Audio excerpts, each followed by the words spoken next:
Perfect. Got it. Thank you. A recording of this meeting will be posted to the Utah Public Notice website no later than 3 business days following the date of this meeting.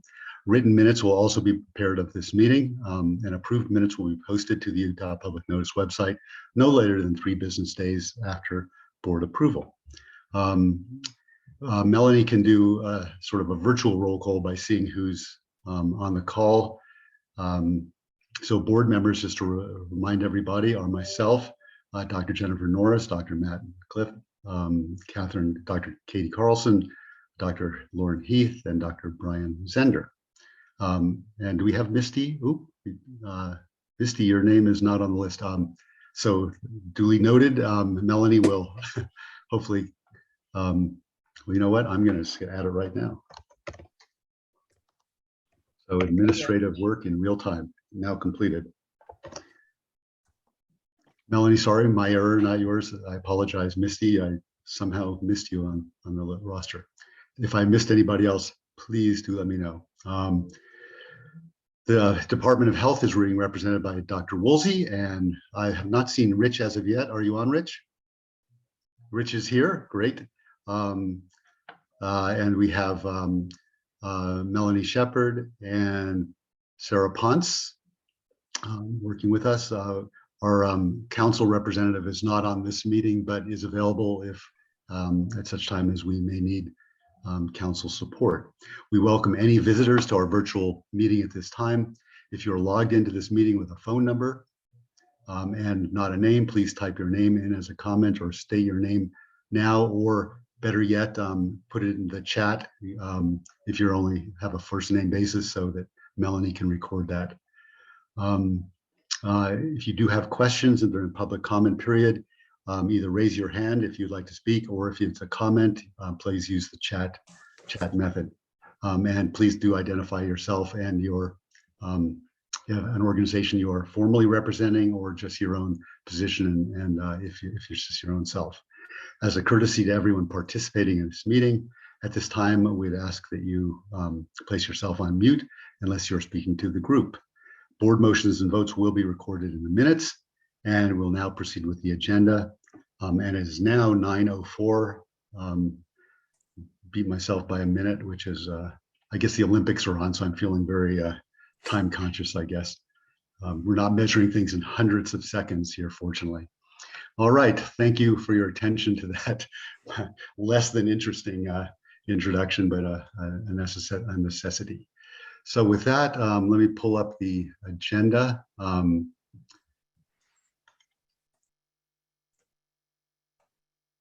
So I can follow it. All right, so we're going to start with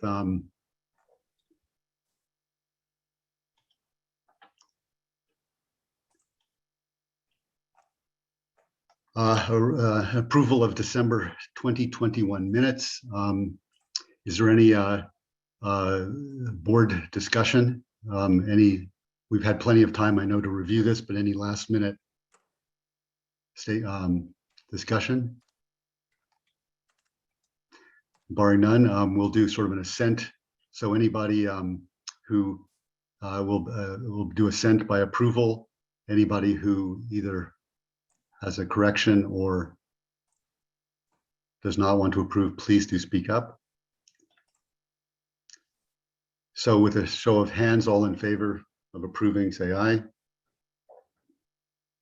Any nays? Melanie, were you able to record that? Yeah, yes, usually we just have somebody motion to approve and somebody second it and then get a consensus.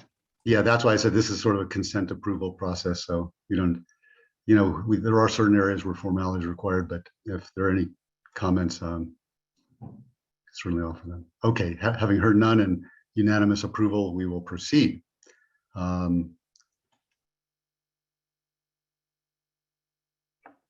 So next is sort of follow-up to what was a really interesting discussion a couple months ago, where we had Dr. Ethan Russo, who's a nationally, in fact, internationally known expert in the areas of cannabinoid pharmacology and clinical applications, who I've had the wonderful opportunity of getting, knowing, and working with, and Christine Stenquist, I believe, invited. Correct me if I'm wrong, Ms. Stenquist, but that was a really welcome opportunity here from an expert with his points of view and to weigh in on this topic.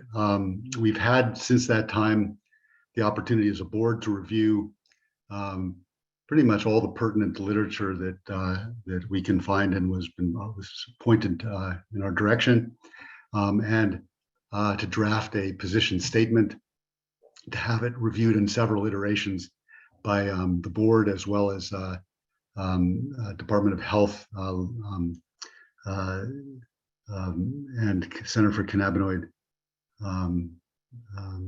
for medical cannabis rather, leadership. And we've provided online a copy of the sort of the draft final statement that we're going to be looking at and commenting on today. So I'm going to go ahead and read it, and then we can open up a discussion, starting with the board per usual, and then inviting comments from participants. Dr. Carlson, welcome. Just good to see you. I'm just opened up my window so I can now see everybody. So this is this statement I'm about to read is the Utah Cannabinoid Product Board position statement on Delta-8 THC and related synthetic derived cannabinoids.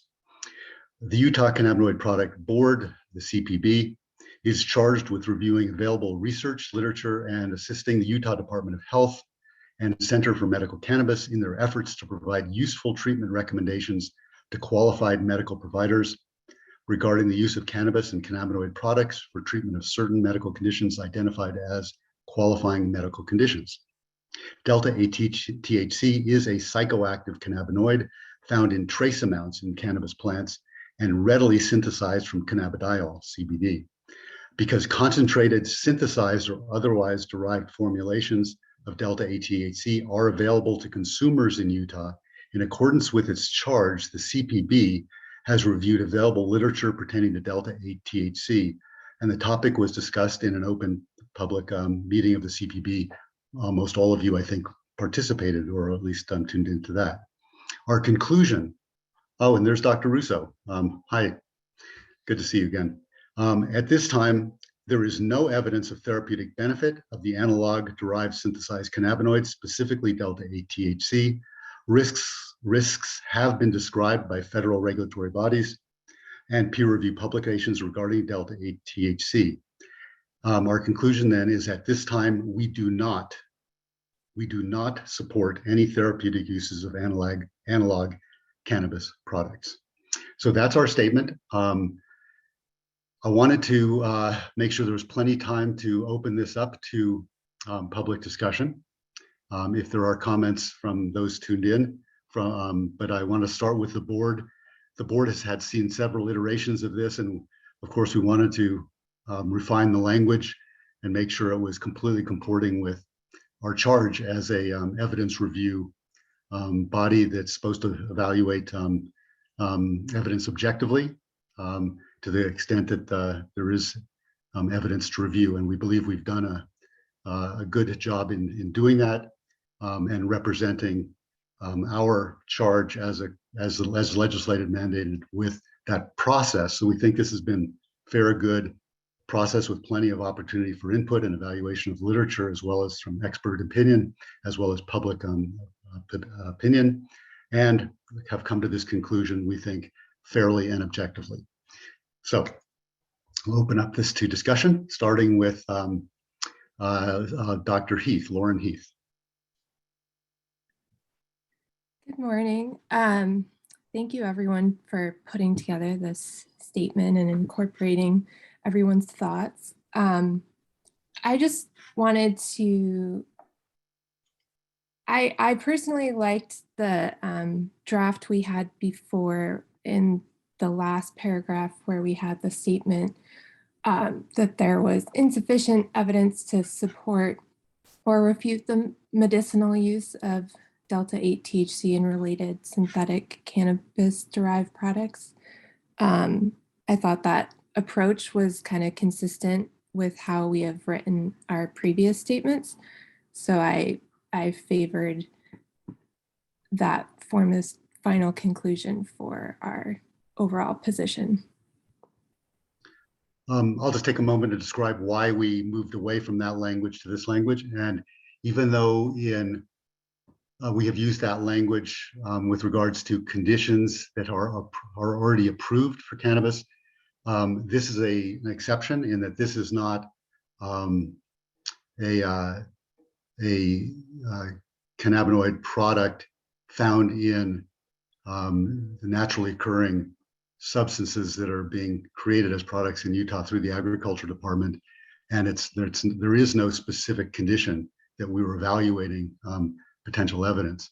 So we were a bit stronger in the language and saying that there is no evidence because we could not find any literature or specifically any IRB approved clinical trials that even suggested there was benefit, except for this one small trial in Israel with regards to pediatric chemotherapy-induced nausea and vomiting.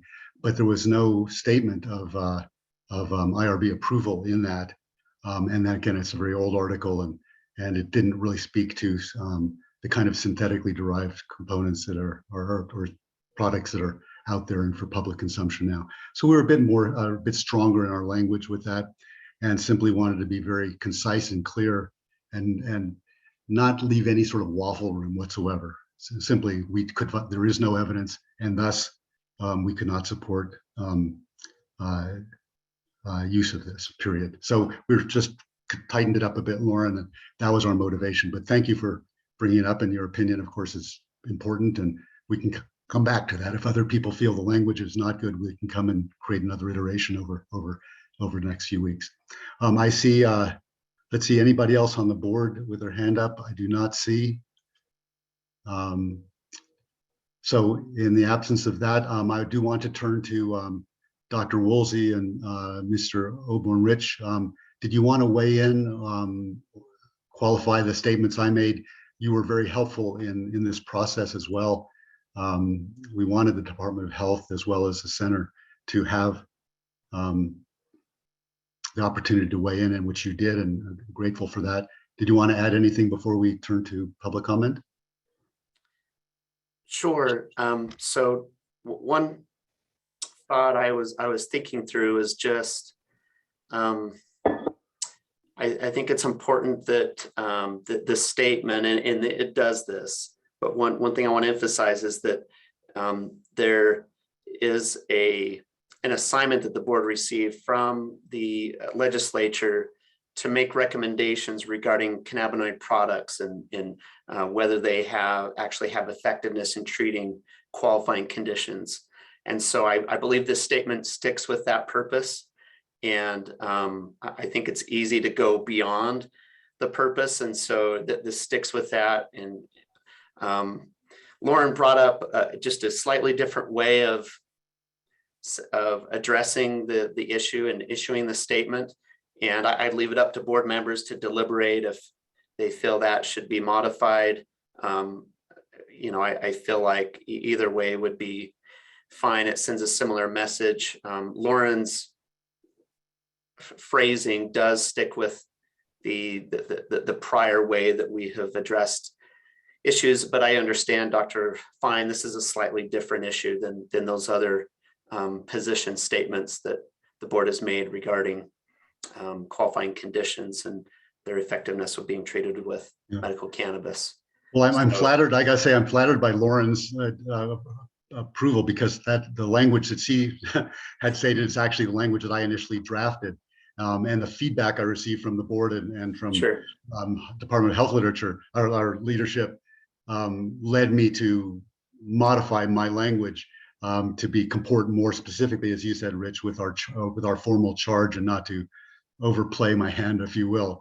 But I wanted, the original draft was something to react to, and you did. So Lauren, I appreciate, and I'm happy to, I don't have an ego investment in this, but it's always nice when people agree with your your language. Well, let's move on then to the further discussion. I see Christine Senquist had her hand up first. Perry, if I Oh, may. oh, this sure. is I'm sorry, Sarah. okay? Yes, please. Yeah, I just want to, I know something I've been particularly interested in is ensuring that our language is broad and including all analogs. And so consider the edit to specifically actually to say including, because I think that that then points to the importance of both the analog issue, but also calls out the Delta 8, which was our charge. So consider that changing specifically to including, just after I've been paying a lot of attention to this, analogs are emerging, and I think it would broaden the statement somewhat. I welcome board member thoughts about that if there are any. Sarah, can you, I'm not sure I'm following. Where are you trying to? Sorry, the last paragraph where it says specifically Delta 8, we might want to say including. So considering that agree. that would broaden it. That's, sorry, I should have referenced the paragraph, third paragraph. I agree with that edit. And I just wanted to say to Lauren, I'm glad you brought that up because I actually hadn't really noticed how it did deviate from other summations of our literature review. But I find that the no is all the more important in this document, distinguishing itself from what we found when we reviewed bodies of literature related to, previously approved conditions. So I'm really glad we kind of aired that out. And then Sarah, yes, I agree with that. That we're talking about really all analogs. We don't want, this specifically could imply that there are analogs that are that show evidence. So I approve. I agree with what you're saying. So Dr. Woolsey, starting with the third paragraph, at this time, there is no evidence of therapeutic benefit. Continue on with what the language, where you would like to see the word including. How do you like to reorganize that statement? Just so we know what we're. Strike specifically and use the word including.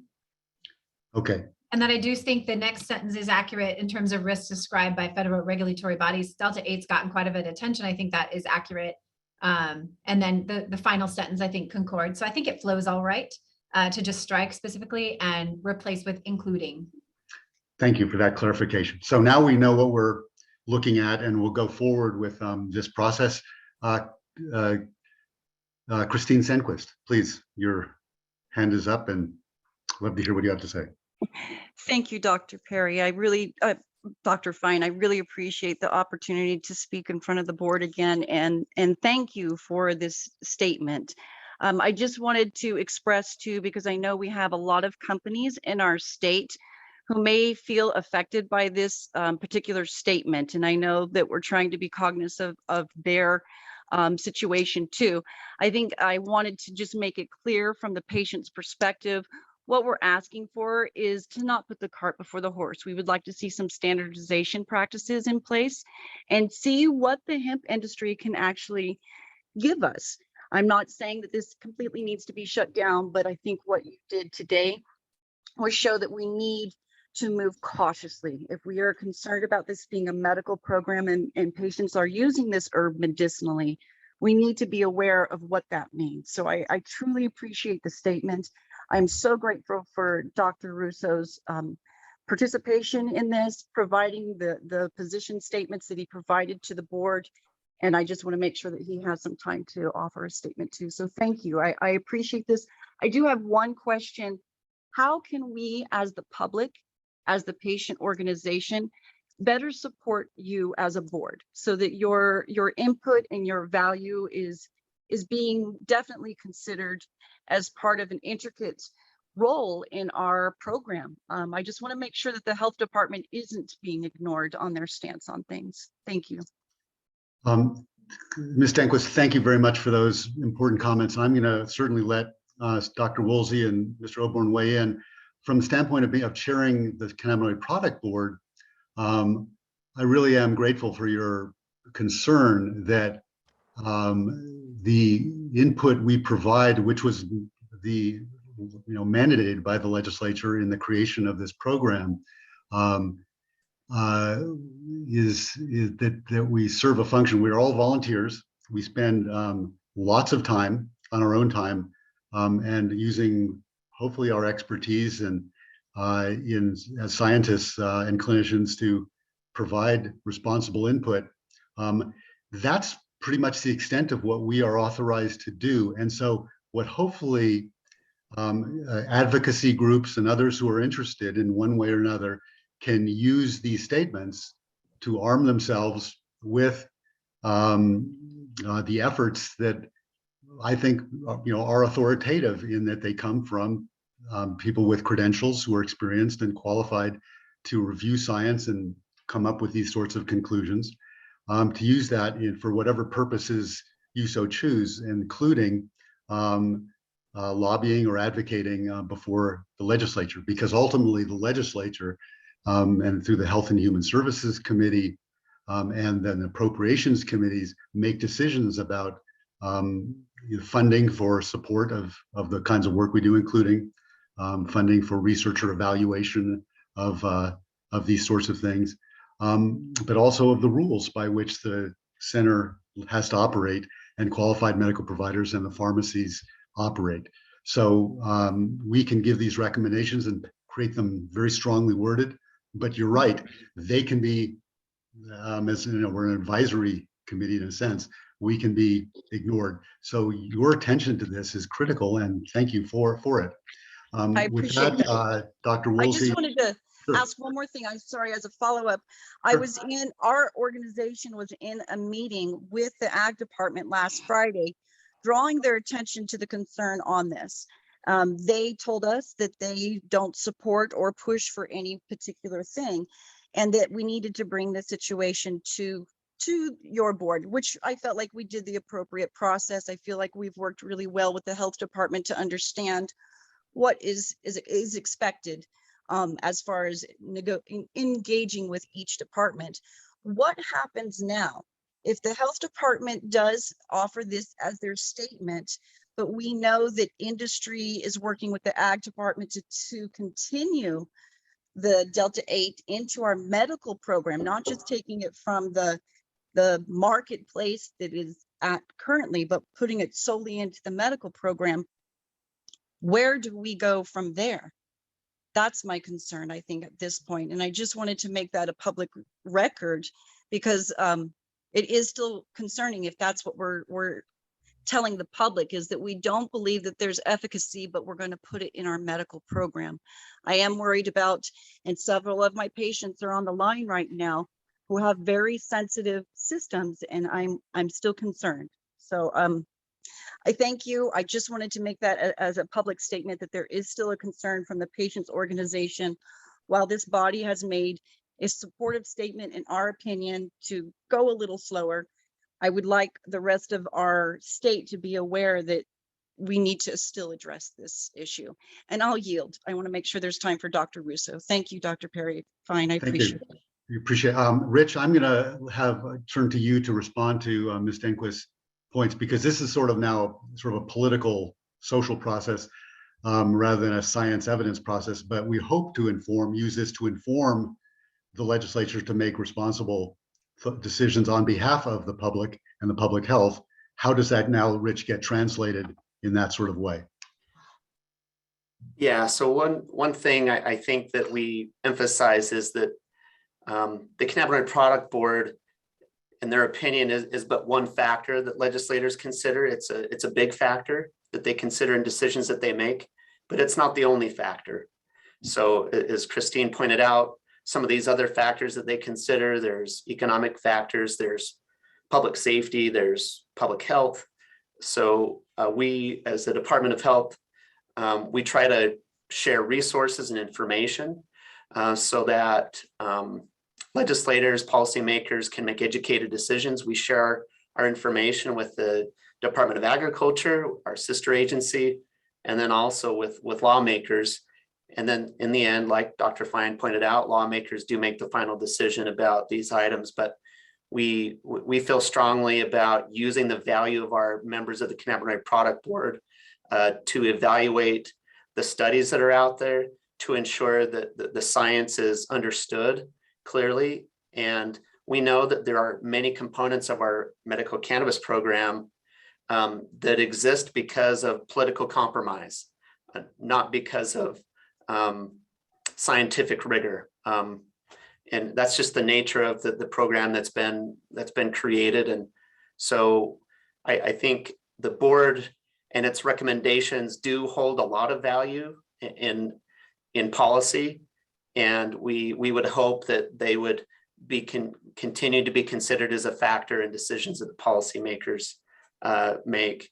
And sometimes those decisions are decisions that are based upon our recommendations, and other times they're not. It's a difficult position to be in when you're a policymaker considering all these different factors. And so we enjoy working with them. They've requested our input on several issues related to the medical cannabis policies, and we've been happy to provide that input. Thanks, Rick. I've been reminded that part of our process is to try and hold comments to 2 minutes. I'm guilty of exceeding that on a regular basis, for which I think I'm intractable now after 70 years. I don't know if I can change that, but I'll make an effort as well. So if any of us is going over, we will be reminded to mute ourselves. With that, I think Dr. Ethan Russo is back with us and has some comments, and he will be followed by Dr. Viner. Yes, thank you for the floor. I appreciate the deliberation that's gone into this statement, which I can support. Today, I just want to introduce two other pieces of evidence, one sort of pro and one con.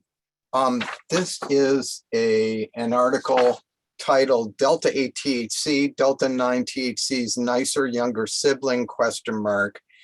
This was published in the Journal of Cannabis Research, which is not a Medline listed journal. And I would editorialize to say that I think their peer review has been really faulty. They reported they had a self-selected group of patients or people using Delta 8 products, 521. And in general, they reported fewer side effects than Delta 9 products. But along with that, there were 81% reported difficulty concentrating and 80% difficulty with short-term memory, indicating a certain level of intoxication, certainly. The problem is that there was no mention whatsoever in this paper of contaminants or other dangers. And additionally, there were no assays of the material. So you may see this as supportive of the safety of Delta 8, but I don't think it holds up to scientific scrutiny. The second was provided to me by Jehan Marcoux, an endocannabinoid scientist. This is I'll just show that it's real. This is an abstract that they've submitted to a medical meeting. Can cannabis-derived data be monitored in the FDA FAERS database? That's the FDA Adverse Event Reporting System. They did a review up until March last year. So a year's worth of data of reports of Delta 8 problems. And there were 160 cases, mainly in the respiratory area. So not sure what's involved, but maybe vaporizing, et cetera. But certainly there's a strong signal there of adverse events that people took the trouble to report to the FDA, even though this isn't a prescription product. And they looked at a thing called the proportional reporting ratio. And for Delta 8, it was 11.5. Anything above 2 is considered problematic. So I just offer this as reinforcement for the stance the board has taken. And I appreciate your deliberation and the opportunity to comment. And I hope I'm under 2 minutes. You just hit the wire. Thanks. Just a quick comment on Dr. Russo's statements. I in my efforts as chair, trying to, and with the help of others, try and present the board with the type of literature that we are supposed to be creating our reviews on, namely IRB approved clinical trials. That's really our mandate. That's in the legislative language. However, there's all sorts of other literature that one can find, including regulatory body reports, statements by CDC, NIDA, SAMHSA, and other bodies which we pay attention to, and then the type of literature that Dr. Russo has pointed out, which is not peer-reviewed or has methodological problems, is not original research from the standpoint of qualifying for under IRB approval and found to be ethically sound. But we look at it just to sort of inform ourselves what's going on and take that into account. But we are really not positioned to make judgments, if you will, or statements and position statements based upon that. It just helps to fully inform us what's going on out in the world. So once again, I reiterate that we're a science evidence-based foundational body to provide input with those limiting approaches that we've said to the legislature. Thank you, Dr. Russo. I see Dr. Viner is still patiently waiting. Mark, you're up. Welcome. I think the statement's well done. I think, I've researched, I've been trying to find a lot of articles on Delta 8 THC in the literature. I spent hours and years, months and years, and there's really nothing new or very much of anything in the literature. There was this push to make it into an eye drop for glaucoma, which petered out. And unlike other phytocannabinoids, there's a lot on CBD, CBGs, THCV. There's really CBDA is about to explode. There's really nothing on Delta 8 THC. Now, outside from an entourage effect with Delta 9, Delta 6, whatever, I think overall the statement's good. I would put in this third paragraph, Delta 8 THC is a psychoactive isomer. You might want to specify it's an isomer of Delta 9, but you don't have to. And then in trace amounts, I would wonder if you should quantify that for the lay public, because it's like typical plants of cannabis contain 0.1% of Delta 8 THC or less. I don't know. I would just maybe use something like US Pharmacopoeia, like not more than 0.1%. You might want to consider quantifying that, because I don't know, that might come up. But anyway, I support this statement as a practicing physician. I think it's helpful and well done. Thank you. Thank you, Dr. Viner. I don't see any other hands up at the current time. There have been some chat, which I've made note of, but I don't see any actionable Dr. Perry, Dr. items. Fine, let's just Sorry, make sure Dr. Woolsey. people, make sure people know it's under reactions. If you'd like to raise your hand, we'll do the last call for raising hand. Right. Under reactions, that's where the hand raises in case you have not yet found that. Thank you. Thank you, Sarah. Just to remind everybody. And we're going to then proceed now. Harry, you have one more. Dan's iPad. Dan, please introduce yourself. I apologize. Let me go into a video here, guys. I apologize. Can you see me? Am I? Yes, you're now live. Sorry, Please I don't look introduce the most yourself beautiful and take it today, away. but I have met many of you, and a little background on myself. I've been training docs for over 15 years in regenerative medicine, both starting back in stem cell when stem cells was considered experimental, went to optional. And then from there, the FDA went and took it out as far as for more than minimal manipulation because of its effectiveness. So we started an IRB back before CBD was really legal in the state to try and do some research on it. Also into water soluble cannabinoids, how they actually enter the bloodstream, how long they're there. And so pharmacokinetic testing. We've also done a human clinical study on that as well as far as CBD. And we've done some other things as far as other human clinical trials for safety and effectiveness. And we've done all this at our expense. And one of the problems that I find, just to give you a little background, is there's not a lot of money, and there's no real money that are put out into these IRBs. So where we're actually getting a lot of these studies are actually from companies such as ourselves or others that are out there that are really, we're invested in this for public health, for public safety, to get people off opioids. And we've had great success. I have pain docs. We've been in pain therapy. I understand that most of those patients are the best patients in the world for pain docs because they never leave.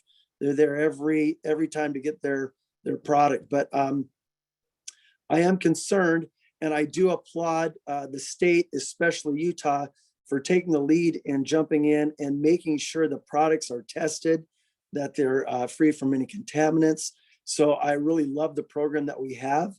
On Delta 8, yes, it does have some a small psychoactive component, much less than Delta 9.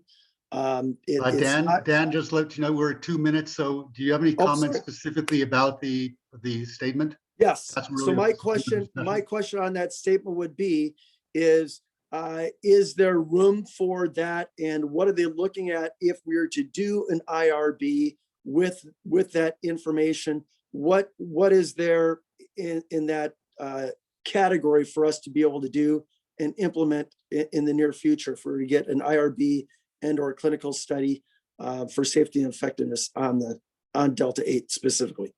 That's a very good point. It's a different process, and it would be one that would, and Rich helped me out with this, and Sarah, this would have to probably speak with legislators who are involved in appropriations processes to. Well, I know we could do an IRB, but I'm just what wording is there for openness of that, of a study, or revisiting that, where we say it has no. We have where we have our wording here. Yeah, Dan, I'm just going to conclude this by just saying that's a different process. That's a different process, and not the mandate of the board per se. So I would suggest maybe just taking off the line and discussing this with Dr. Woolsey and Rich Oborn with regards to their input on how and what they might be able to do to promote that. Sarah, did you want to comment? I just want to add that the beauty of this board is that it continues to review the literature and to update these documents as is appropriate. And so this is a living, board. So there will be future opportunities to discuss. Thank you. Thank you. Appreciate it. And quite frankly, if anyone here would like to see the role of this board or legislative language that expands the types of inputs and the types of things you're addressing, obviously the legislation and the bill, there's amendments to this all the time. There's new bills going through every year and so forth. So there's plenty of opportunity, and I would anticipate that this will evolve significantly over the course of time. So thank you for that input. That's very thoughtful and useful. Wendy Garvin, you have your hand up. Please take the floor. I just wanted to briefly support this statement and mention that from I really represent the patient point of view. I'm not even knowledgeable enough to be a patient advocate, but I do want to say it is hard as a patient to tell the difference. You could be looking at the products and think you've picked out the stuff that's going to be right for you, and end up with Delta 8 or Delta 9 products because they're displayed and labeled and marketed very similarly to other cannabis products. So one of the things that we might consider talking about is labeling requirements to make it clearer, what is and isn't acceptable use for a medical program in Utah. Thank you for that input. That's I'm sure Rich Oborn is very appreciative of that input, because these are things and processes that I know are near and dear to your role in running the program. Rich, do you want to comment? Yes. So regarding labeling of products, I think there's some interest from the Department of Health and also the policymakers, key lawmakers on advancing to require more information be appearing on the label regarding synthetic cannabinoids, those type of products. And so you've raised an issue that isn't just yours, it's a concern of others as well, that they want to see more information appear on those labels. And I think it's possible that we'll see some legislation that would address that concern during this legislative session in Utah. Thank you, Rich. All right, we're at the end of the discussion period. I think we've had a very vibrant discussion. I truly appreciate, and on behalf of the board, the thoughtful input, especially of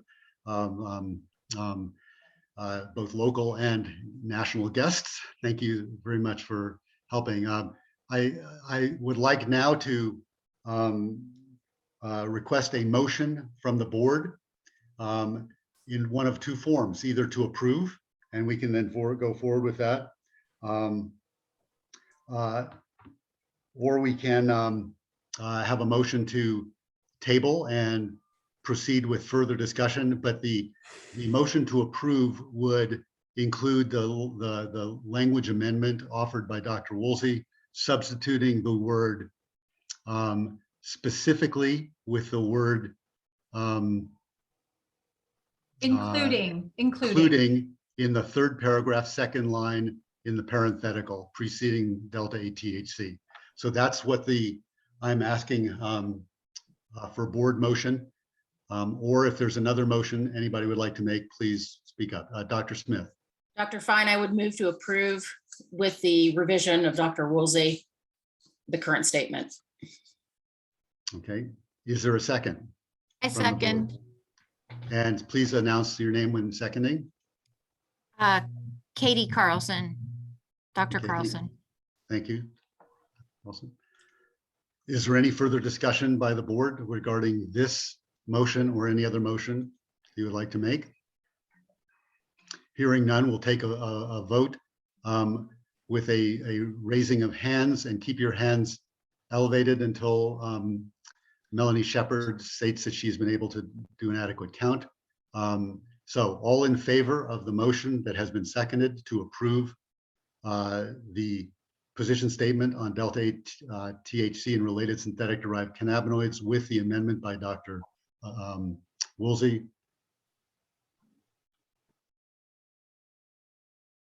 Once again, raise your hand if you are an aye or an approve. Harry, clarify, is it the electronic hand or the real hand? Either way. We'll make that. Thank you. I can't see anything from Brian Zender. Dr. Zender? Yes, Yeah. I'm sorry. Are you approving Brian Yes, Zender? yes. Sorry, Okay, had my hand sorry, there. I didn't see a hand. It was No blank. worries. Hey, I Okay. think that was unanimous. That is unanimous, so we don't need to have a count of nays or abstains. Thank you, everyone, for a vibrant and important discussion. We will now move on in the agenda. I'm going to turn the floor over to Dr. Woolsey to discuss and further some of the discussion that began last board meeting with the idea of creating a formulary, a living formulary of products within the state. Melanie, can you just stop sharing and then I'll be able to share my screen? Thank you for the opportunity, Dr. Fine. All right, so let's see. Oh, hold on one sec. All right, so I appreciate the discussion. This is opening up a topic. Can everybody see my slides? Talking about a formulary development. So for those of you participating, a formulary would be essentially a drug list that supports the kind of conditions that Utah has said are most important to patients, which means that we would be looking at providing access to especially limited medical providers, qualified medical providers, but also patients and pharmacists, the list that might match best practices in terms of treating someone with a medical cannabis product. So I'd like to open up the discussion today. This is by no means decided, but I'd like to share the progress our team has made on the feasibility of this, potential uses for this, and hear any comments that the board has around us continuing to pursue this. So obviously, our interest is in assessing the adequacy of current medical cannabis pharmacies to meet the needs of our patients and the qualifying conditions they have, communicate available product types, as I mentioned, and then provide a complete table of products for analysis by academic and clinician partners to inform or improve the medical program. The Department of Health is very used to having large data sets that partners could look at in the public realm to then help educate us or themselves or research the types of needs that patients may have.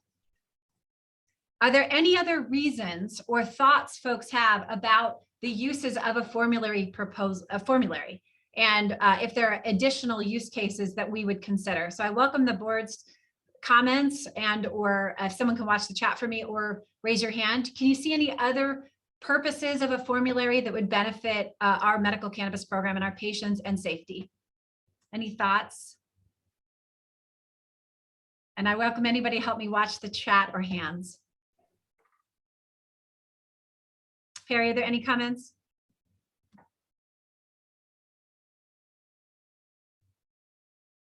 Or do we have it? There. So I'm certainly able to see your screen. I hope everybody else is who's on the board. The only other input I wanted to provide as we sort of initiate and build this process is that when I've gone through the list of what's offered through the registered pharmacies, there are now hundreds of products that are mostly THC and relatively high dose THC based.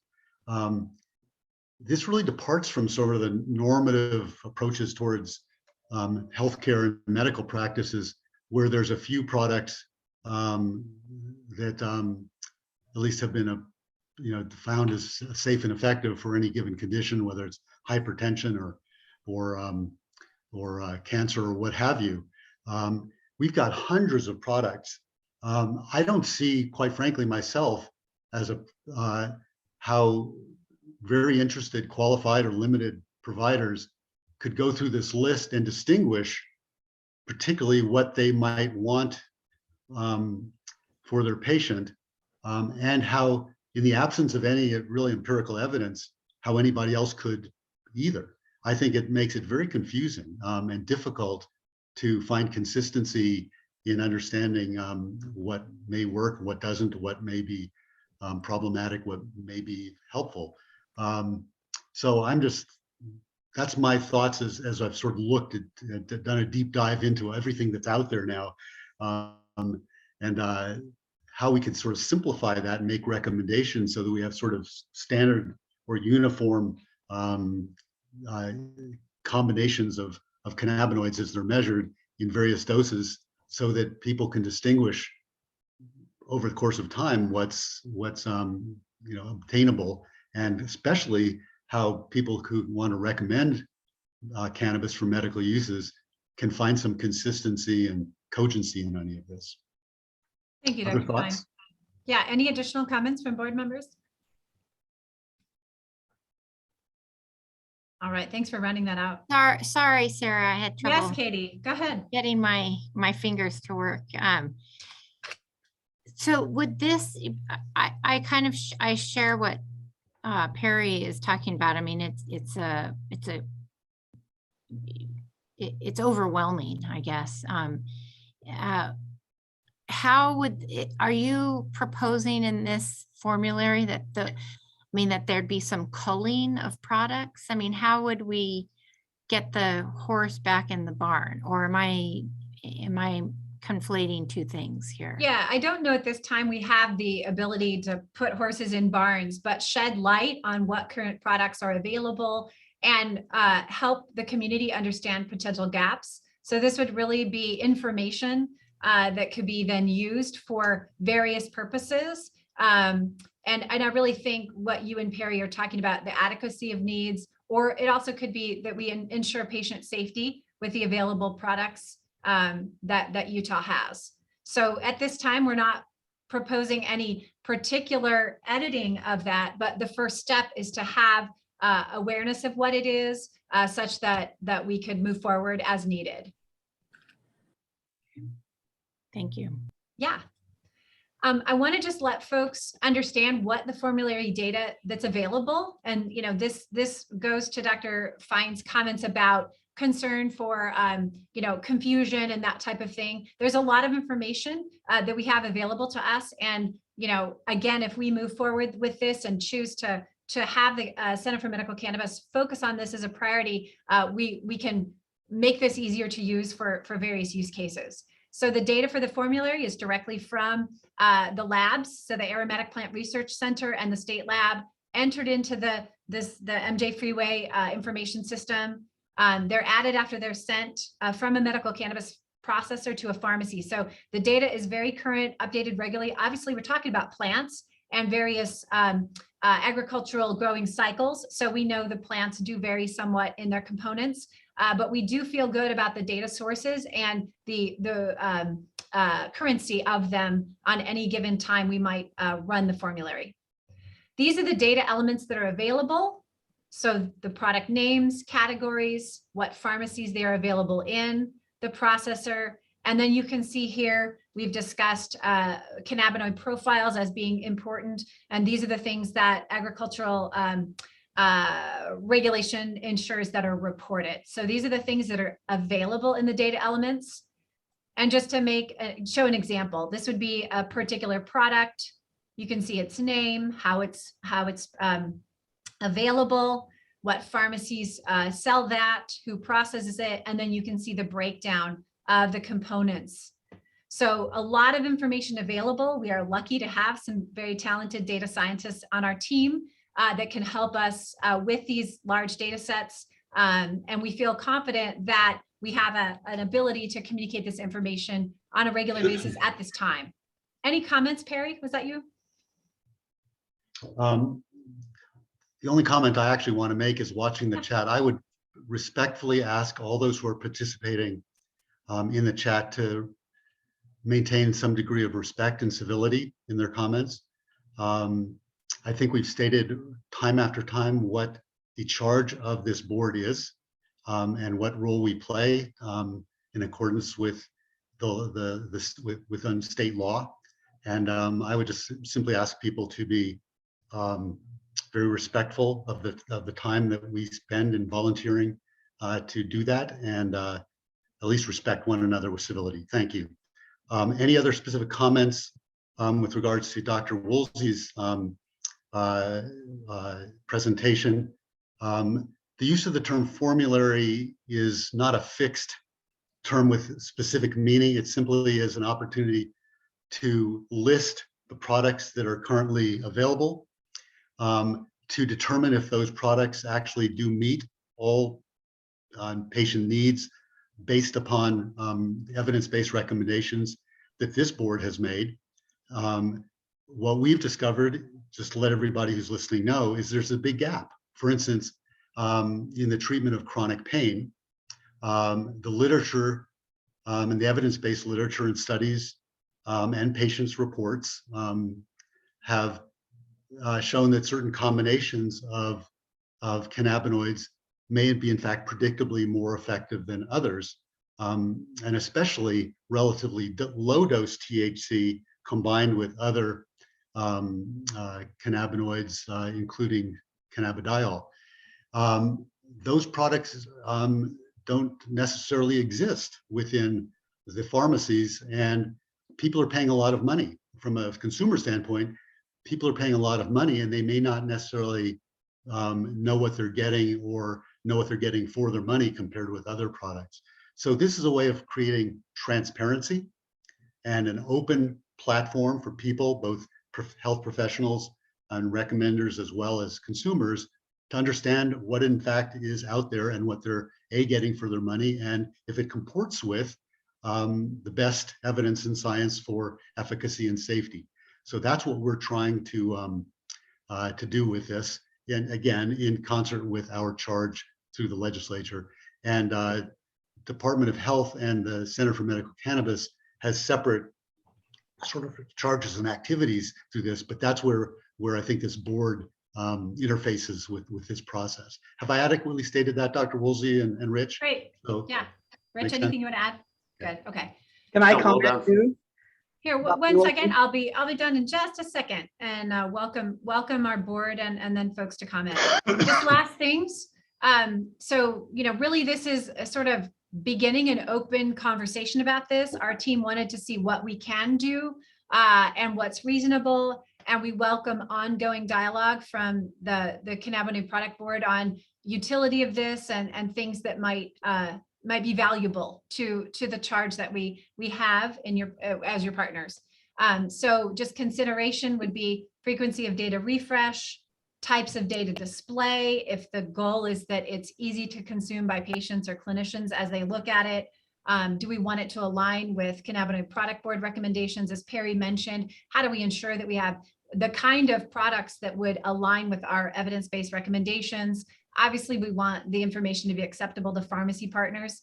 And again, welcome dialogue on this. So Perry, I'll stop there and take comments. Really, we're just opening up this topic and welcome direction from the Cannabinoid Product Board as to next steps, what we would like to do or not. And we'll continue to talk about this. So I'll hand it back to you, Perry, for now discussion.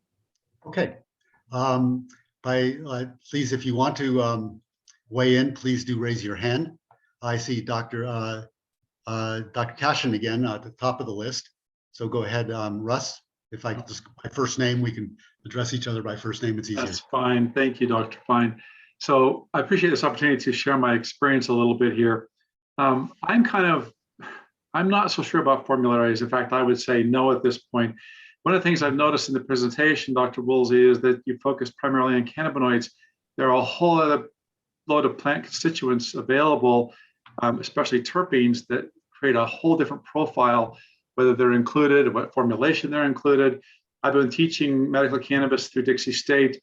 Now I'm in my 4th year. I work with providers. I've also educate patients privately as well as in the classroom. And my experience is we are all over the map. I don't care what ratios you pick. There are some good starting points, but I've seen people with the same types of conditions. One person needs 3 drops is plenty for them. Another person needs a dropper and a half. And then sometimes ratios change. And I've even seen high THC products with good terpene profiles mitigate things like anxiety as a side effect of the THC. So I think there's too much variability between plant product and human absorbability and the ECS, the endocannabinoid system, to even suggest a formulary at this point. I think it actually would create a limiting factor rather than opening it up for patients to be able to explore their own titration, their own type of product. So that's kind of my position. I mean, that's with 4 years of educational experience as an instructor working with providers and patients. That's just kind of where Thanks, Russ. I'm going to just, I want Dr. McKiff to be able to weigh in as a board member. I think maybe part of the problem with this discussion, in a way, is the term formulary. And maybe we should drop that for now, because it's clearly being used in a way that suggests it's proactive, like a health plan puts out a formula of what they've got and it's delimiting. This is just simply a listing of a description of what actually the products are that are currently available within the Utah medical cannabis program, with all the variables that exist to the extent that they're measured. Not all the terpenes are measured, not all the components are measured, but that which is measured in a weight per volume or a weight per formulation or a percentage. That's sort of how we're thinking about this. So maybe the problem is formulary. So Dr. McKiff, please weigh in. You have the floor. Yeah. So I want to first lend my support to this effort. I think it's important to get information in the hands of providers. I consider myself one of the targets of this effort as a practicing physician with patients using cannabis. Sometimes I'm well aware of the gap that exists. It's already been mentioned, the gap of information about the products and what patients are using. I rely so much on the pharmacist at the dispensary for this information because I don't have it. So I really support the effort of having a condensed version of legitimate data and of what's out there and what people are using, so that I can work with my patients and not be in the dark. The gap has already been emphasized as well about package labeling and the gap that exists there. Patients aren't always aware or take the time to be aware of what they're getting. And so I want to be involved. So I appreciate this effort. Maybe the term formulary is problematic. I saw someone mention database. Whatever we call it, I think getting this information can help treat patients. Just as was mentioned before by Dr. Kashin, patients need the ability to explore and to determine what's best for them. And I want to be part of that process. And so this effort helps me be part of that process. And so that's why I lend my support to it. Thank you, Matt. Appreciate that. Dr. Viner. Yes, I think it's about time. We've got to have a way to know what we're giving the patient. When you have THCV being an inverse agonist, I mean, that's the opposite of THC. I got to know what, or say, like you mentioned, Dr. Fine, pain. What if you got psychogenic or neurogenic pain, you might want more THC, or if you have neuropathic pain, you might want more CBD. I mean, it's getting ridiculous not exactly knowing what you're going to get for your patient. So I welcome this. It's a great opportunity to really help move along this cannabis industry. Thank you. Thank you. Thank you. Dr. Woolsey, do you want to have any concluding comments? This is going to be an ongoing process. We'll continue to seek input along the way and to shape up this listing of what's out there. Basically, the bottom line is we want this all to be very transparent for both health professionals as well as consumers to know what's out there, what they're getting, and to determine if they are deriving benefit, can they consistently obtain those products? If those products that they believe might be helpful to them or they're not obtaining adequate benefit, are those products even available? And we don't know until we start listing these, but digging through the myriad information that may or may not be complete on websites, multiple websites, is arduous and very difficult. And I know certainly as a provider, almost impossible to do. We could spend a full day doing nothing but that for every patient encounter. And unless we have some organized approach to information, we're going to be flying in the dark. So I'm going to bring this discussion to an end. For timeliness purpose, we will Thanks, Dr. Fine. continue this as a discussion item in meetings going forward. And Russ, I see your hand up. Tune in next time and we'll just continue discussion. Nothing is set in stone. The concrete has not even been poured, no less begun to harden yet. So we're going to shape this up with as much input as we can. And we just sort of need some time and information and direction. Thank you, Dr. Woolsey.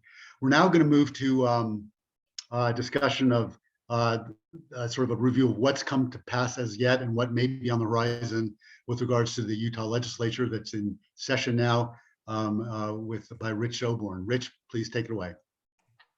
Sure. Yeah, so I'll just give a brief update. There's a few bills that haven't been released to the public yet that we know are coming. It's public information that the bills are opened, but they're not, they're protected and not open to the public yet. But there is one or two bills actually. One is Senator Gene Davis's bill. It's Senate Bill 153. This requires that a study be done regarding the governance structure of Utah's medical cannabis program. And I've got a copy of it here. What it does is it would just require that a working group be created to study and make recommendations regarding a single state entity to oversee all medical cannabis regulation. So this wouldn't change the governance. It's just a study about governance options. And the Department of Health and the Department of Agriculture would participate in that, provide information to key lawmakers that would be a part of the what they're calling the Legislative Management Committee. And those lawmakers would likely come to us for information, and they would reach out to other states and see what other governance structures they have. And we welcome this opportunity, if the bill passes, to provide information to legislators about what some of the options are out there. Other states have similar governance structures as we do. And then some states have a commission where it's all under one roof. Some states have those that are adult use. Some of them have like they do their liquor control with their marijuana control under one roof. And that we see in those states that are adult use, because they treat it like alcohol in some cases. So anyway, we've been providing input regarding the bill, and we'll continue to do that. There's also Senate Bill 46. Some of you have likely been familiar with this. This was sponsored by, I believe, Senator Thatcher and Representative Ferry. It's medical cannabis patient protection amendments. And that doesn't impact the Department of Health directly, but indirectly. And I know some of you patient advocates are likely familiar with that. There's also a few bills that we know have been kind of reserved but not public yet. Those include one from Senator Escamilla. It's titled Medical Cannabis Access Amendments, not open to the public yet, but likely to come soon. And then Senator Vickers, he's got a Medical Cannabis Act amendments. And then also Representative Daley Provo, we expect her to have this other bill that's medical cannabis availability amendments. So that is just a preview of some of the bills that we expect to see or have already seen presented during the legislative session. The session ends during the first week of March. So we've got plenty of time for action to happen. One critical assignment we have is to provide input to legislators about bills that they present and help them understand the impact that it would have on the Department of Health if it were to pass. And that impact includes a fiscal impact, right? Because so many of these, they may require that we make changes to our software, or that we make changes to our staffing level, or make adjustments that cost additional funding. So that's our brief report on the legislative session. And if I could, I'll just give the group an update about our number of active medical cannabis card holders in the state of Utah. We have 43,000 active medical cannabis card holders.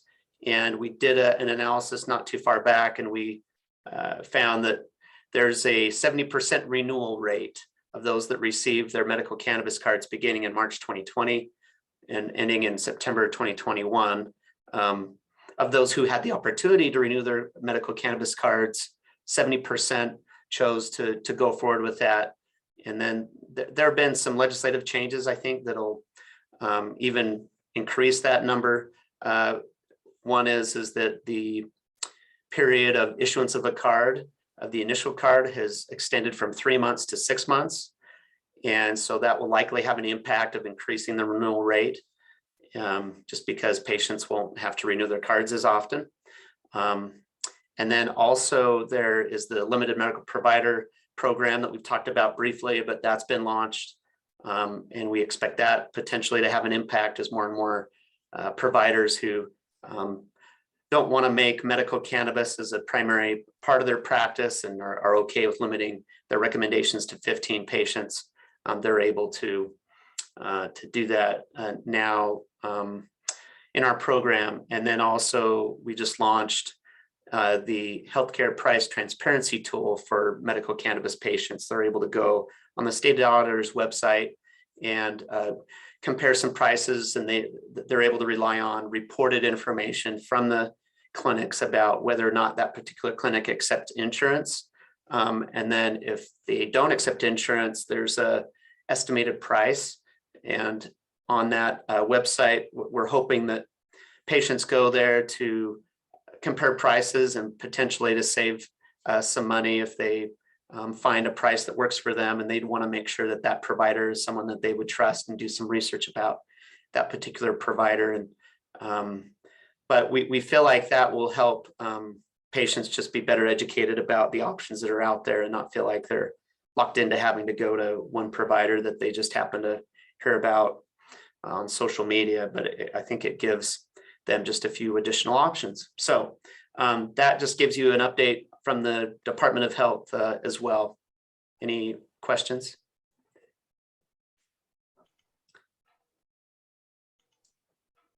Well, thank you, Rich. Before we move on, I want a quick shout out to Mike and Becky Peterson for bringing the joy of Canine Company into the boardroom virtually. All pets are welcome of any sort virtually, there's nothing like seeing a dog wag its tail to make you smile. Thank you, Petersons, for that. Rich, I'm just curious about one thing in as you follow along with the legislature. You know, I heard repeatedly in the planning phases of developing the Center for Medical Cannabis and the program from people like Senator Vickers that they really wanted this program, if it's going to be medical cannabis, they want it to be a medical program, which is different than just saying that cannabis may be helpful for various conditions and people have you should have a right to it, and that opens the door towards simply decriminalizing cannabis, and that's a whole nother discussion. But we've heard endlessly from me the limits of what our charge is in this committee and this board.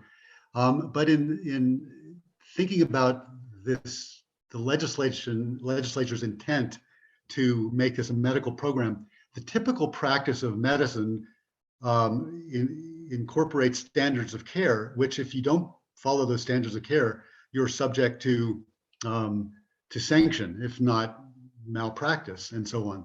So if somebody recommends cannabis to a patient and doesn't see them for a year, that seems to be not consistent with how medicine is typically practiced, whether, again, any other condition, whether it's pain or anxiety or cancer or, you know, an eating disorder or you name it. I mean, whatever exists in diabetes, we're sort of required by the ethics of medicine to follow up and determine, A, are we helping or are we hurting?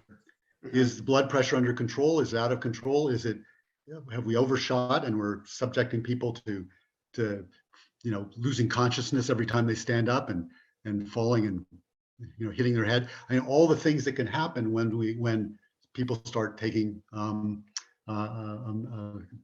medication or a drug of any sort. Has there been any of this discussion, Rich, as you're aware of, within the legislature's committee with Health and Human Services or others that address the sort of discrepancies between the way medicine's practiced and the way the program has rolled out, especially in consideration to the renewal of cards? I know that the access issue was that it's costing people a lot of money and it's not covered by insurance. But you know, there's a lot about this program that's not consistent with maybe in the best interests of consumers in terms of cost issues and cost containments and the commercial aspects of it and all that. And I won't go into those issues, but any of that sort of discussion taking place, Rich? I think there's discussions about, well, I know there are discussions about how do we maintain the medical purpose of the program in an environment where it is still federally illegal and there's a lot of education that still needs to happen. And I think one thing also to understand, Perry, that I think I keep reminding myself about is that without a medical program, just in the regular medical world, the problems that you described exist, right? There's sometimes concerns that a medical provider doesn't just issues a prescription without meeting in person with the patient, right? And so they're just writing prescriptions without meeting in person with the patient. That's, I think, sometimes a concern that is out there in the regular medical world.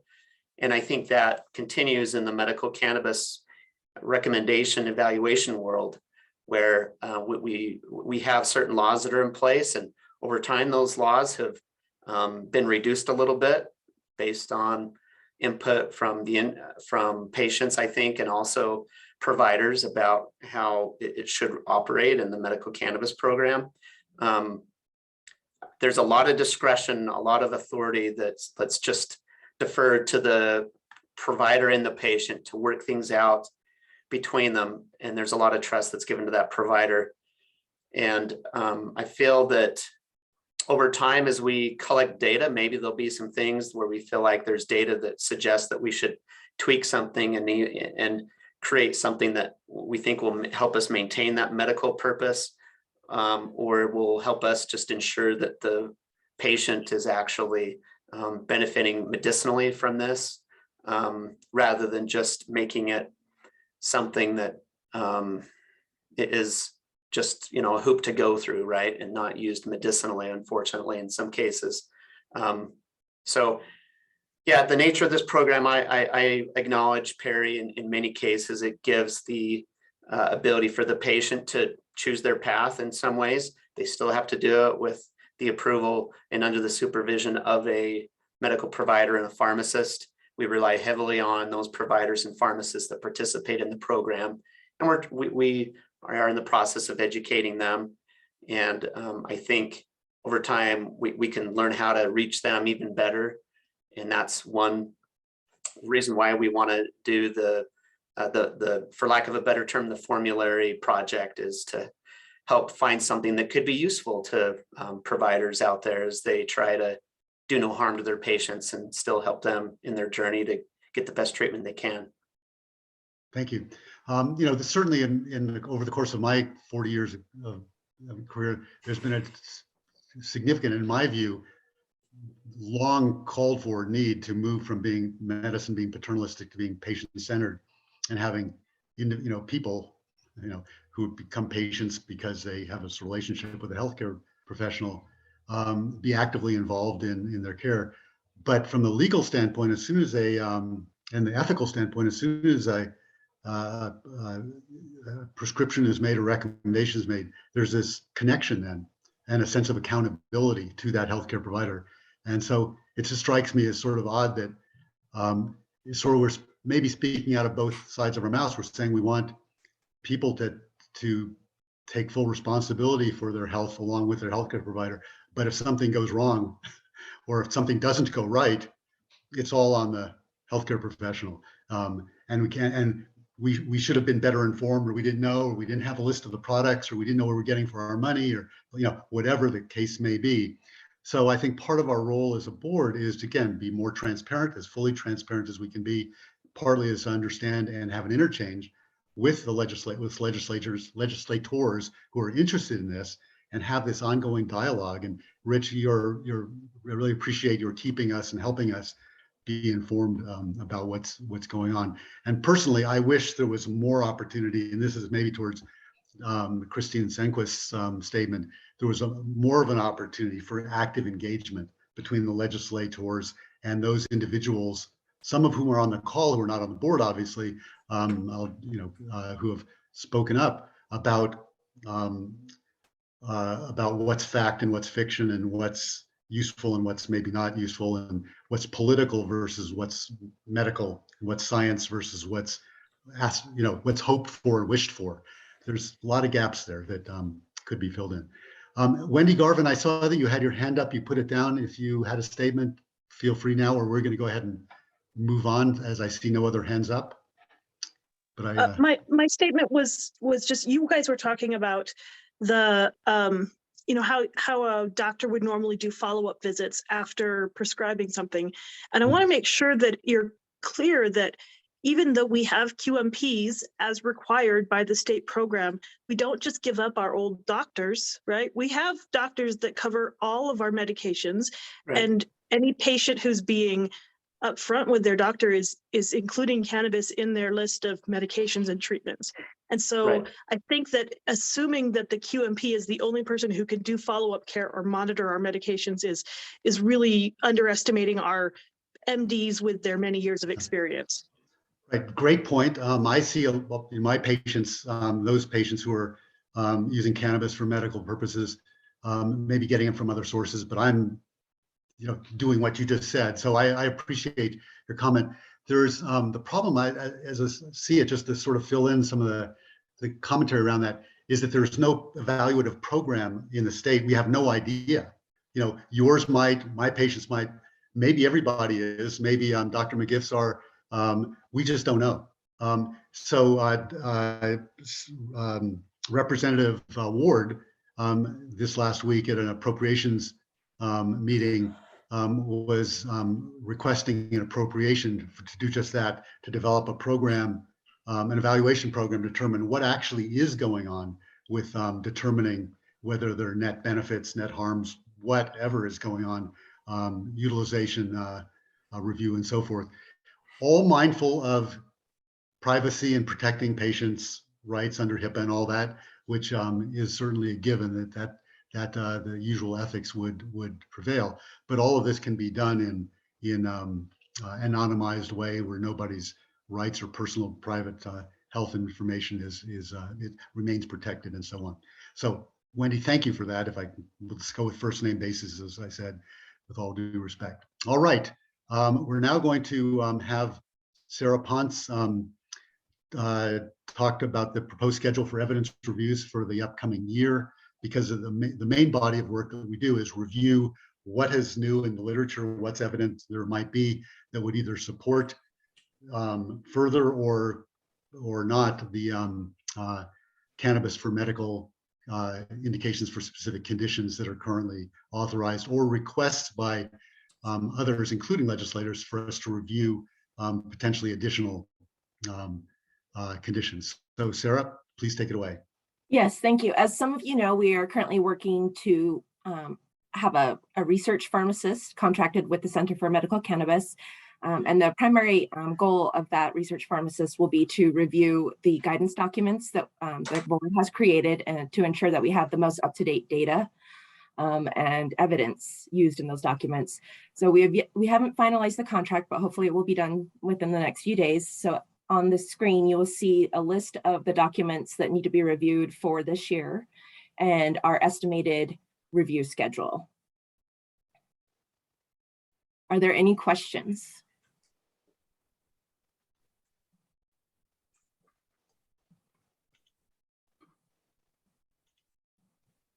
All right, thank you. All right, thank you.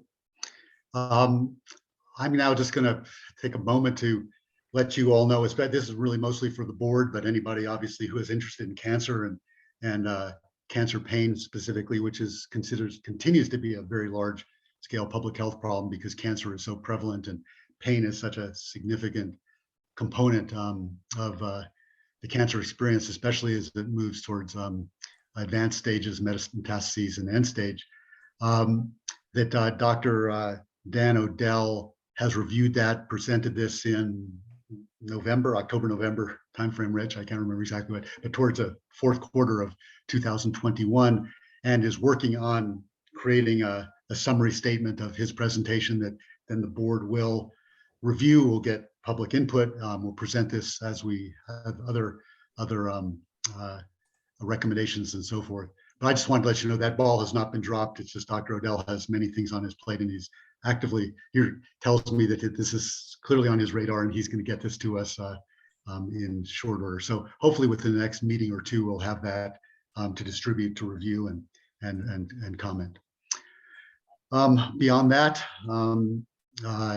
we now are at a little ahead of schedule, but we did want to leave plenty of room for additional comment and public discussion. Again, to reiterate that your participation is greatly valued, greatly appreciated. Again, I don't want to sound like a grumpy old man, although the last part, I am old, but I try not to be too grumpy. My only expectation is that we discipline ourselves to be respectful and civil with each other and not make accusations that are unfounded about others, about our intent or motivations here.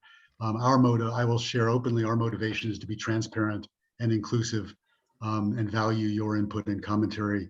I just seek constructivism in this and positive contributions to improve the program, and access and rights and ethical considerations all pertain to the translation of science and evidence into clinical practice.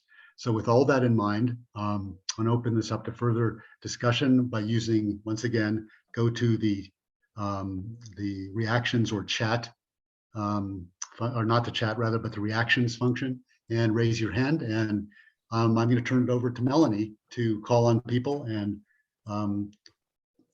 board members to comment back and forth as they see fit.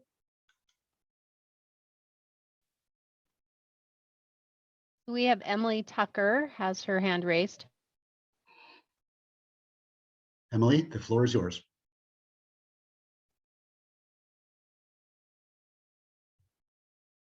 Make sure you take yourself off of mute. I'm so sorry. Okay, so I am a brain tumor patient, a hydrocephalus patient, a PTSD patient. I mean, I'm a hot mess, but I also work in healthcare. So I am kind of going public, and I would like to know that I am safe to do so, because I know a lot of other healthcare workers who do take cannabis too for their chronic pain, a lot of it caused by being a healthcare worker. What are we doing there? Are we doing anything there? Also, I started being a healthcare worker while I was taking morphine and tramadol, which my employer was okay with at the time, as long as I had an active prescription. So why is that okay? Not only that, in my earlier, when I was a teenager and young adult, I was on Medicaid, and Medicaid would cover 60 tabs of morphine and 120 tabs of tramadol, and both of those together cost $6. So it is way more affordable for me to go back on morphine, and it is safer for me to keep my job. It's easier for me to keep my job to be on morphine, and I want to know what we're doing there. Anybody want to respond, or thank you for your comments? Dr. Fine, I can just share some thoughts.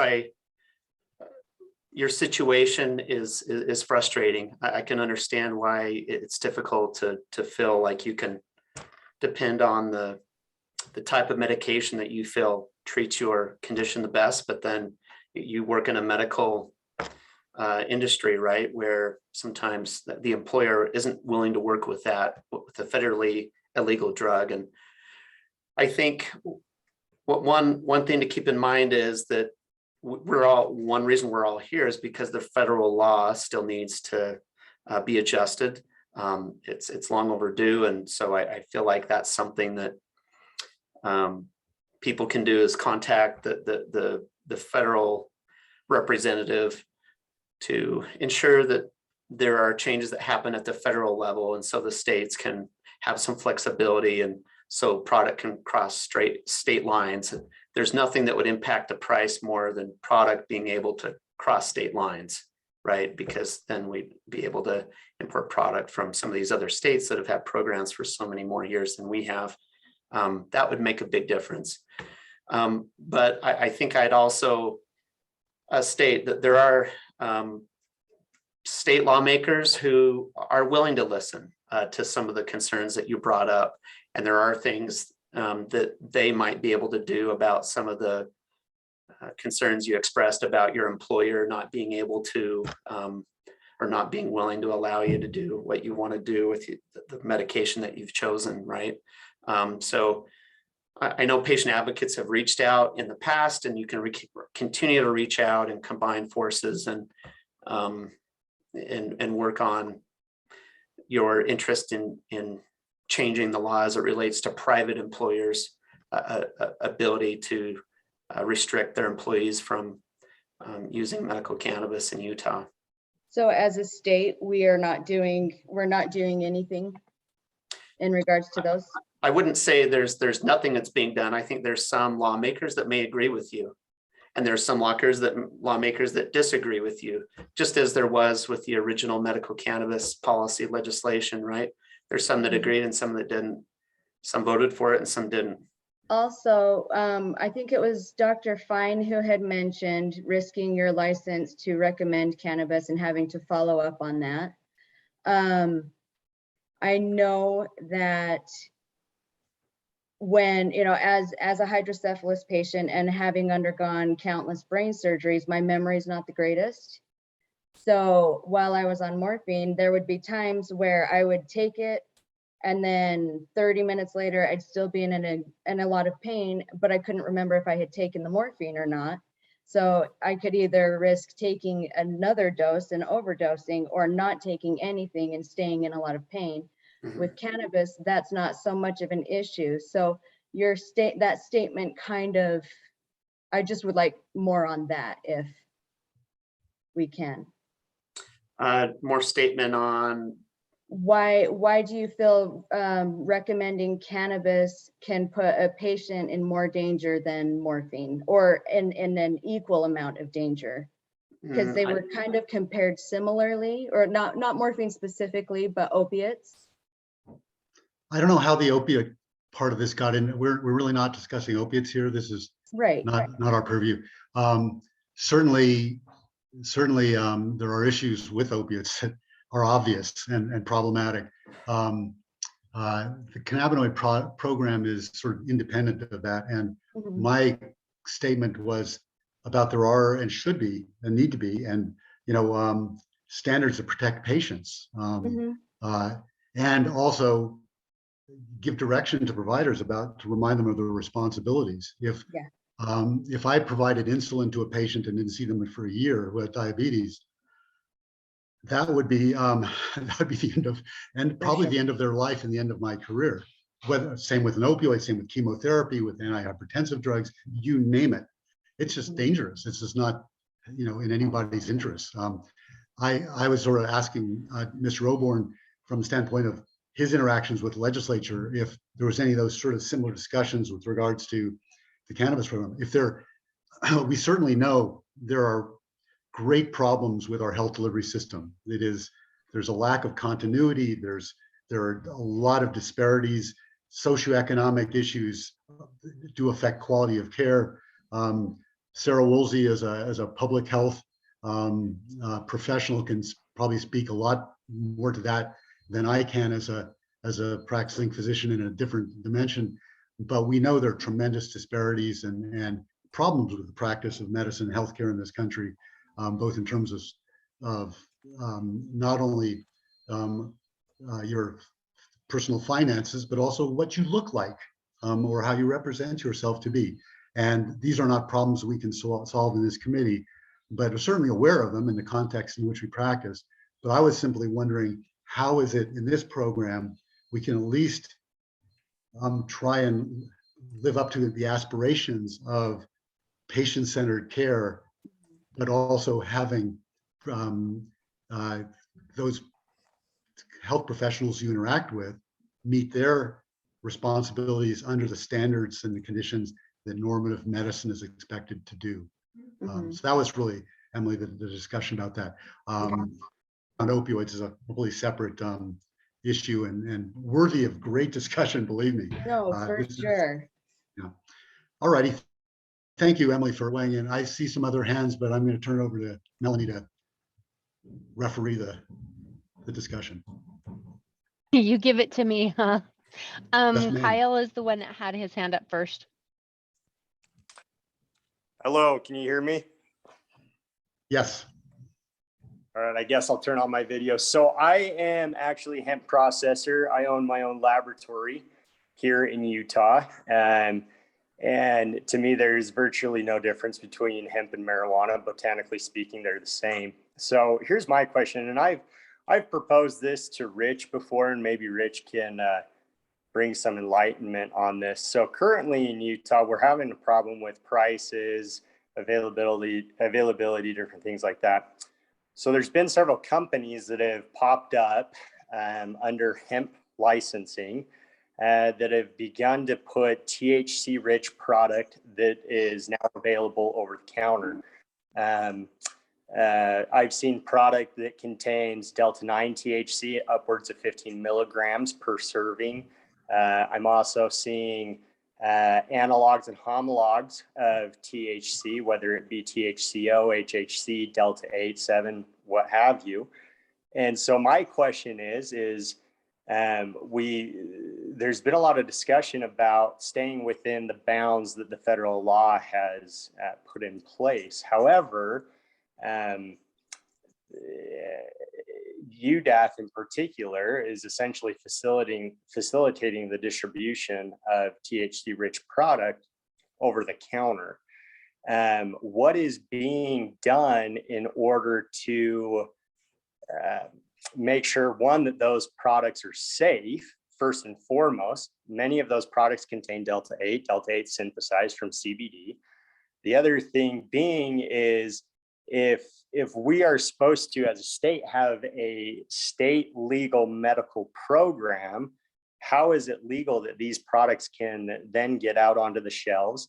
Labeling is very, very confusing when it comes to these products. And I've heard numerous stories of patients that have used these products and had very bad side effects from them. Elderly individuals falling, breaking hips, different things like that. So my question is what's being done? This is supposed to be maintained in the state medical program, and yet it's taken place in the CBD and UDAF side of the program. So if you want to touch on that a little bit. Sure. Dr. Fine, if it's okay, I can just briefly address that. So we can talk during a separate meeting, Kyle, if that's helpful. It sounds like we've spoken before. We can continue that discussion. I know that there's lawmakers that may propose some legislation that would address some of the things that you brought up, and you're welcome to share your thoughts with legislators, because when it comes down to it, they would be able to put some policies in place that would address some of the concerns that you brought up. And I would just add also, if anybody's making a comment, if you would please direct your comments relevant to the topics that that we're discussing today and in the chat. Try to limit your comments. Well, do limit your comments to the agenda items that we've brought up. I know it's easy to go and on tangents on specific issues, but if possible, we're trying to make sure that we respect the time of the board and also your time as well, and everybody joining the meeting. And there, I think, is a great forum. This creates a great forum to discuss some of these topics that we've been discussing, and we want to be able to make sure that our discussion is relevant to those topics. So thanks.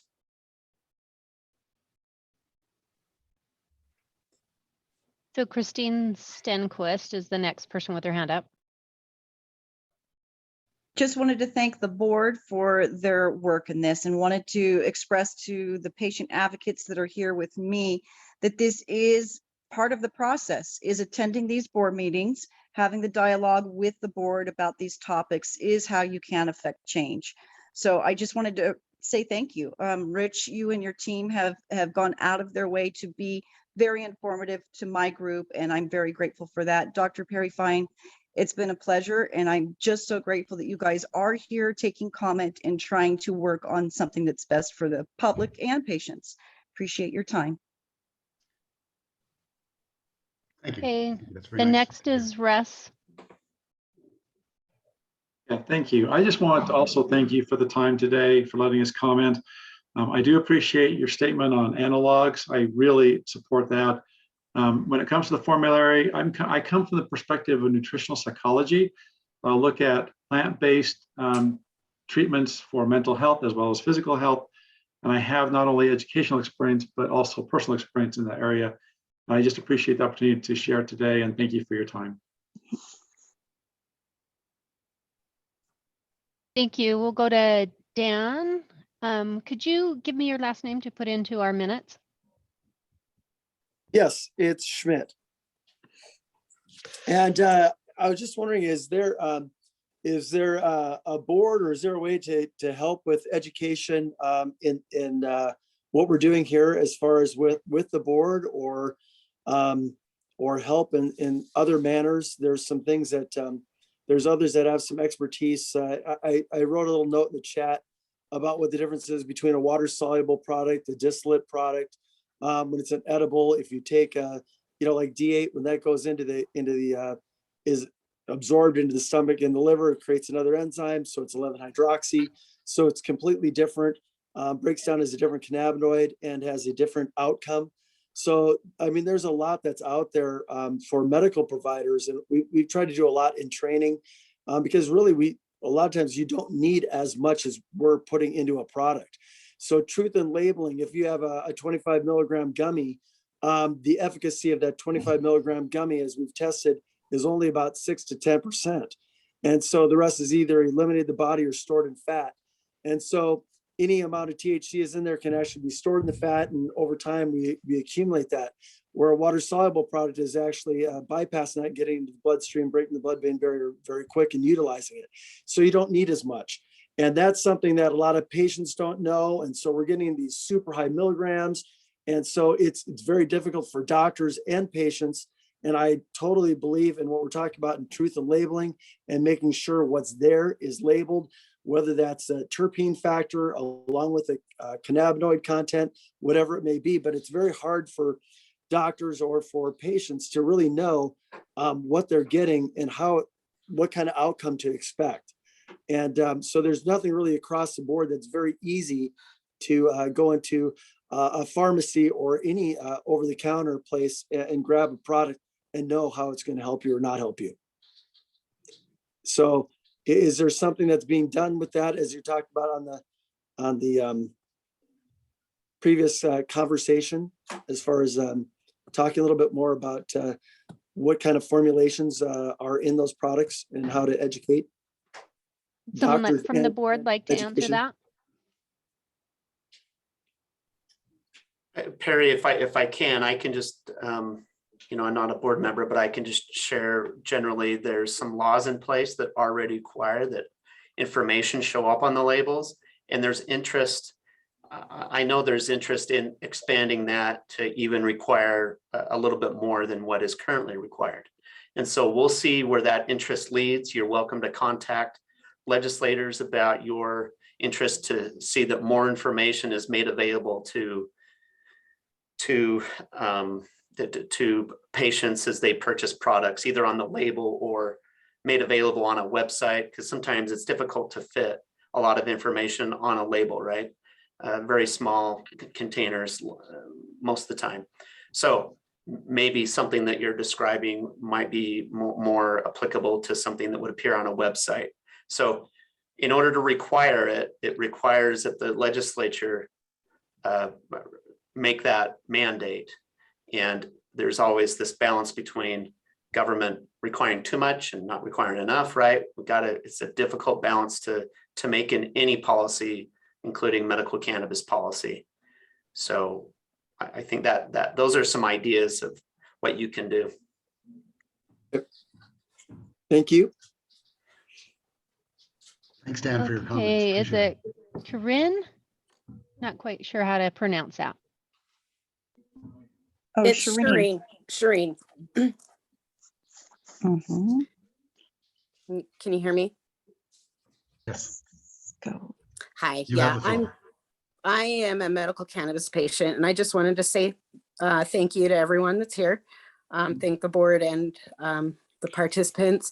I wanted to just suggest, as far as formularies, I think a better language would be guidelines.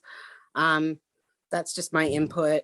Also, I know we didn't really discuss it, but Emily did bring it up, and I just want to stand by her. As far as a patient, I think we need better protections for medical cannabis patients. I am a victim of a crime, and I ended up getting just as far as my medical cannabis rights just did not get upheld. And so I think that there's a lot of gray area for medical cannabis patients as far as employment goes and just being a patient in general that Utah needs to work on. And that's all I wanted to say. So.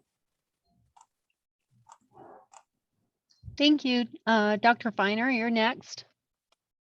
Yes, along with the last comment, is there any way to, for the evidence reviews for 2022?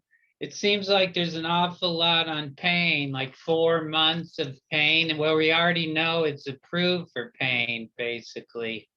So what about cardiovascular, immunologic, or mental health, or like the previous caller, the psychosocial aspects? That comes up a lot. So you may want to consider that, modifying the evidence reviews for next year. Anyway, and that's it. Oh, the formulary, the problem is the breeder's name doesn't help. Sativa versus indica doesn't help anymore. THC and CBD is too narrow of the listings. So I still think the formulary is really important, because just like in a regular formulary in a state facility or a hospital. And thank you very much. Goodbye. Thank you, Mark. Well, I might just suggest that for those of you who have input about very specific things like Dr. Viner did, please do send an email to Rich Oborn. It's R-O-B-O-R-N, R-Oborn, Roborn at utah.gov, so that you can bring that to our attention and we can focus on those specifics. Shireen, I just want to comment your statement about guidelines versus formulary. We have guidelines in place. I think what we're really talking about here is what's out there, a listing of what's actually the products are that are out there and grouping them in terms of what, at least what's measured and what they consist of. So, and what they cost and so on. So people know. I think Russ had put a note in saying that there's very limited access to certain products in southern Utah versus what may be available in northern Utah. I think the public and providers deserve to know what's available where and what those products, how they are similar and how they're different in terms of what they consist of. So that's sort of where that project is going. But if you have specific comments about that, maybe send them to again, Rich Oborn, and he can filter those out to myself or to Dr. Woolsey, and we'll certainly take all of this under consideration. I think what we're going to do is have one more comment. Melanie, if you would just sort of go ahead and proceed with. Okay, our last comment will be from Zach.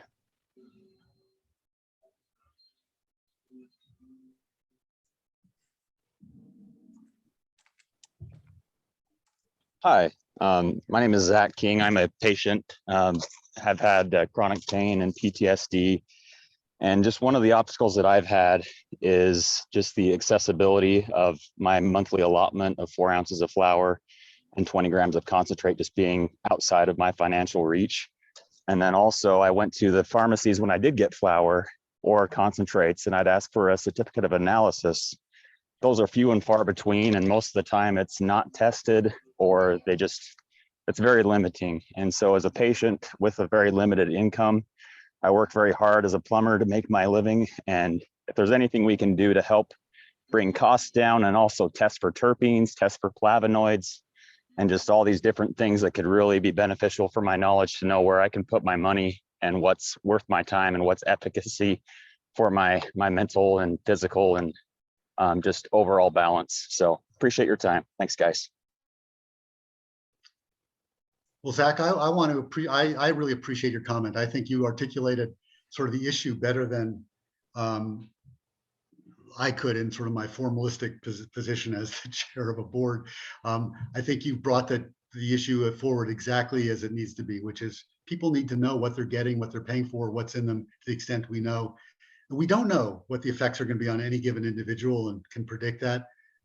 We would need feedback and a feedback loop to know that. Is this helping? Is it not?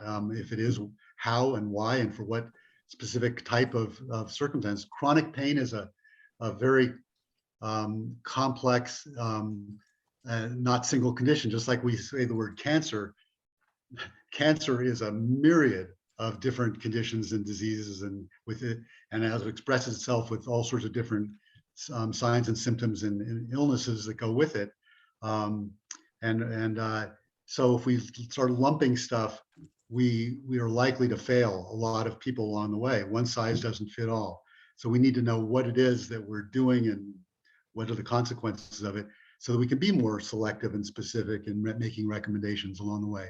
So Zach, thank you for that. That was a wonderful, I think, closing out comment.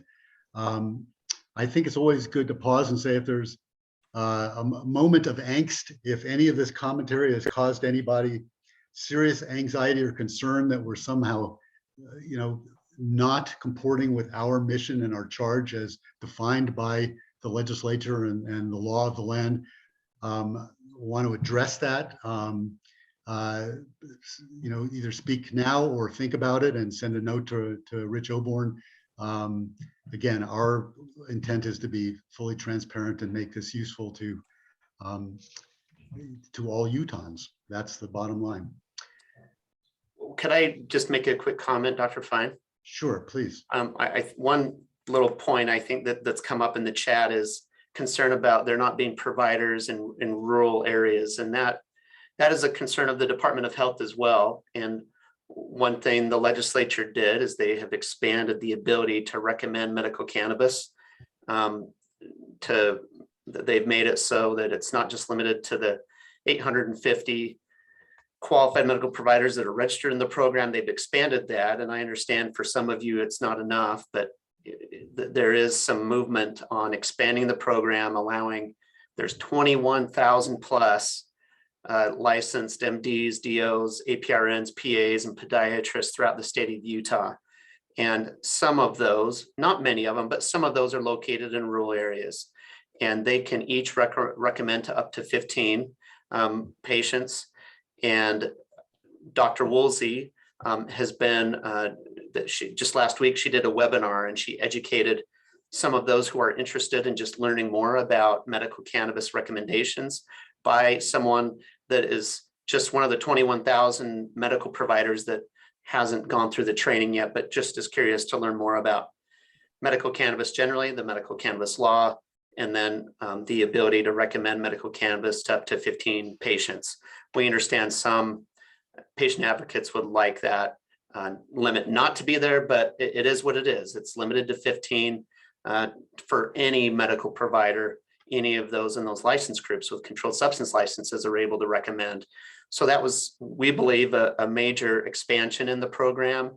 And we hope that there are providers that at least now will take a look at the feasibility of recommending it to some of their patients. There's different things that impact whether they're willing to do it. Some of them are concerned just because the federal law continues to be what it is, but also some of them want to research on their own and take a look at some of the studies that are out there that we have on our website. And so there'll be another webinar that will be established in March that Dr. Woolsey will again do. It'll be virtual. And so you can encourage any providers to come to our website to sign up for that webinar. We'll be posting information about it soon, but those providers that are located in rural areas would be able to sign up for that webinar and find out how they might be able to, if they choose to, be able to assess with the patient the effectiveness of treating that patient's condition with medical cannabis and determine whether or not it's worth it to recommend a particular patient for use of it by certifying their medical cannabis card. So I just thought that was worth emphasizing. Thank you. Board members, any final comments for today's meeting? Dr. Woolsey, any concluding comments? All right, we'll plan on the first Tuesday of March for our next meeting. I think with as we've demonstrated, there's plenty to talk about and to follow up on. We'll do our best to meet those needs, and we'll look forward to seeing you all next month. I wish you all very well and stay healthy, and to the extent you can, and see you in a month. Take care. Bye-bye. The meeting is officially gavelled closed at 10:55 a.m.